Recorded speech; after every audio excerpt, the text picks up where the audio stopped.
7 things I wish I knew when I first started learning English. If I knew all of these things earlier, and my level of English would have been much higher, and my life would have been much better. Hopefully you don't make the same mistakes that I made. Let's talk about this. Hey, welcome to my channel. I talk about everything dedicated to English learning here. So if you like this topic, consider subscribing. The first mistake is that I didn't learn how to learn English. At the beginning, I thought the best way to learn English is study hard and stick to it. And then I used some of the popular learning methods from the internet without thinking enough. I studied really hard every single day and it burned me out. But still, it didn't work well. I still thought that was because I didn't try hard enough yet. Until one day, I happened to read a book called Peak: Secrets from the New Science of Expertise. It's also called 刻意练习 in Chinese, which involves so many cutting-edge research in psychology, cognitive science, and brain science, and stuff like that. And it really blew me away. I seemed to open a door to a new world. Was that the right expression in English? Anyway, it doesn't matter. So I decided to read as many books on this topic as possible every single day. Either I was doing my job or I was learning and reading. Then I applied these principles that I read in those books to my learning process. I kept doing that for about half years.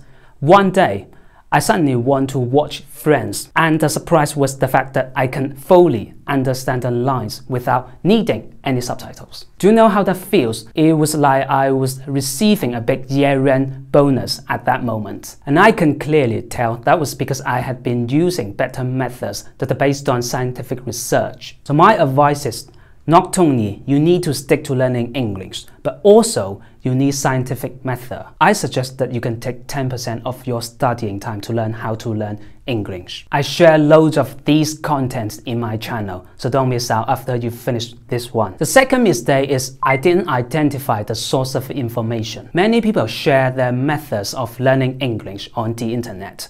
Some of them are good, but many of them are just personal opinions without being supported by scientific basis. It's hard for us as an audience to tell whether it's true or not. Some ideas are very popular.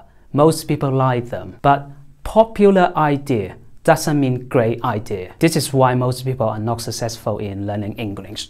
This is cruel, but it's true. On the contrary, some serious content is not popular. The reason why is because they're boring. But boring or unpopular content usually have more value because these points of view are basically well documented.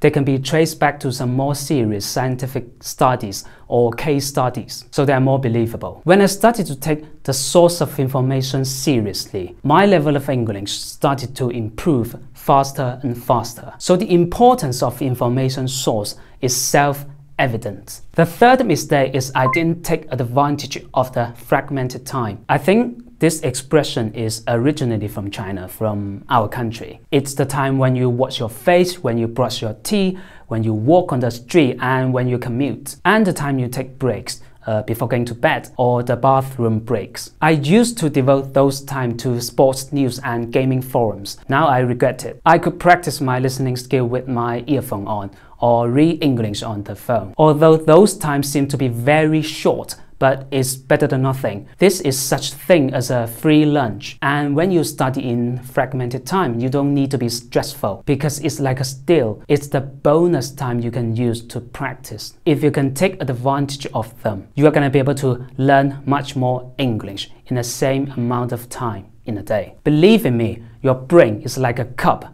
Every time you pour a little water into it, and it'll be filled up a little bit. The more you do it, the fuller your brain will be. If you don't know exactly how to learn, you can check out my other videos after you finish this one, or leave your comments in the comment section below. The fourth mistake is I didn't get out of my comfort zone. In 2017, there was a period of time when I came home from work every day. The first thing I did is to watch Peppa Pig. I liked this cartoon very much at that time because this is for children under 6 years old. And I thought it was very suitable for an English novice to learn spoken English. After more than 30 days of practicing, I've been watching more than 200 episodes of the daily life of this piggy girl and her family. and I thought my listening skill was good enough to understand American TV. So one day, I decided to watch Modern Family without subtitles. I still remember that was a peaceful Friday night. It turned out I couldn't understand a single word. I put my head in my hands and sighed in despair. Oh, so this is authentic English.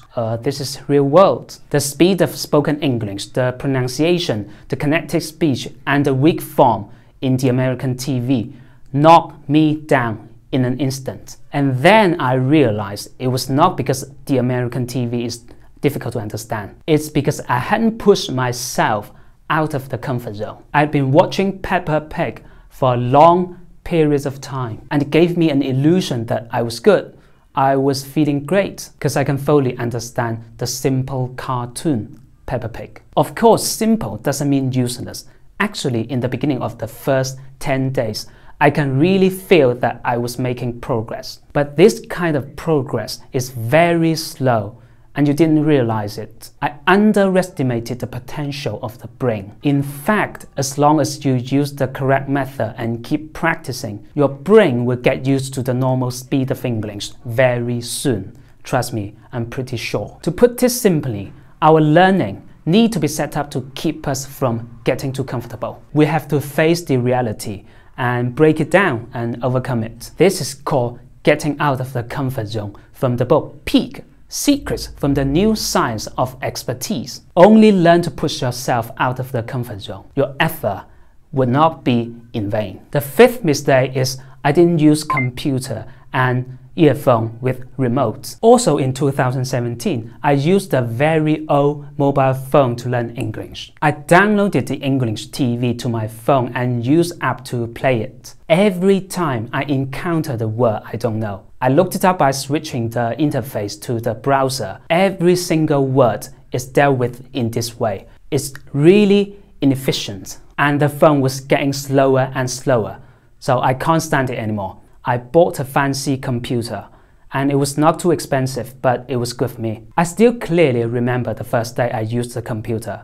It was a sunny Saturday. I spent 1.5 hours to finish listening one episode of the TV series with my phone in the morning. At noon, the computer arrived, and I set it up and downloaded the resources in the afternoon. Then in the evening, it only took me 40 minutes to finish one episode. Why? Because the computer is so much better than my crap phone when it comes to learning English. Just like the famous quote from the Chinese philosopher Mr. Wang, 电脑真香. I can't imagine how much time I've wasted on inefficient tools before. Now it's 2021. If you want to completely master English, at the same time you don't have a computer, I really suggest you invest in one. This will be an invaluable investment. And you don't have to buy an expensive one. You need a computer that can play videos smoothly. If you want to know what kind of computer is more suitable for learning English, you can leave your comments in the comment section below. In addition to computer, an earphone with remote is very useful for English learning as well, because you can practice your listening skill while you are not convenient to use computer. And you can press the play or pause button anytime you want. It's very convenient. The sixth mistake is being too anxious. Learning language needs training and accumulation. All I need to do is keep doing the right things and keep getting better and better. The outcome will take care of itself. This is my belief system. But I was too anxious for a certain period of time because I thought my progress was too slow. I don't want to practice listening skills step by step, bit by bit. I want to binge watch TV series. The more I watch, the better I will be. This is my idea. So I quit doing the right things. I skipped some crucial steps in learning process. I hadn't really understood the lines in TV, and I assumed that my brain has absorbed them. I listened to English casually, and I was doing that for a few weeks and got nothing. It turned out it's just a huge waste of time. Instead, I should have been more patient. It's also proved by the subsequent learning experiences. Anyway, don't think too much if you feel anxious. Just take your time, calm down, listen to English carefully. You can get huge benefit from being patient. Trust me. The seventh mistake is being too depressed. At that time, apart from anxiety, I was always feeling depressed because I often encounter setbacks. For example, I kept forgetting words. I couldn't understand TV without subtitles, and I was sick of learning. I don't want to do that anymore. These setbacks make me feel depressed, and it also made me feel like I was a failure. I doubted myself all the time. I wasn't sure if I'm capable of learning English. In fact, these setbacks are normal. It's not a big deal. It's a feedback. It tells the fact that we need to improve. We need to figure out how to overcome this obstacle effectively. It's a chance for us to grow. It's not setbacks. It's a feedback. As long as we can keep doing the right things. I know I've said this before, but as long as we can keep doing the right things, our brain will help us solve these problems. Also, study shows that negative emotions like depression will lead to poor memory, so it's not worth being in a bad mood. So I told myself afterwards I would treat all of the setbacks as an opportunity to make progress, just like taking an entrance examination for college or working hard to buy a house. I turned my setbacks into motivation and used this motivation to improve my English. As my level of English improves, I started to feel increasingly that being depressed was completely unnecessary. If you have a similar situation when you are learning, my advice is don't think too much. Do whatever you want to cheer yourself up. Trust me, I know I've said this before, but I'm gonna say it again. If you keep doing the right things, if you keep getting better and better, keep practicing, the outcome will take care of itself. It's just only a matter of time. So those are the 7 things or 7 mistakes that I wish I knew before learning English. I hope that you can learn from my mistakes. If you have any questions you want to ask, leave your comments in the comment section below. And don't forget to give me a like. I'll see you next time.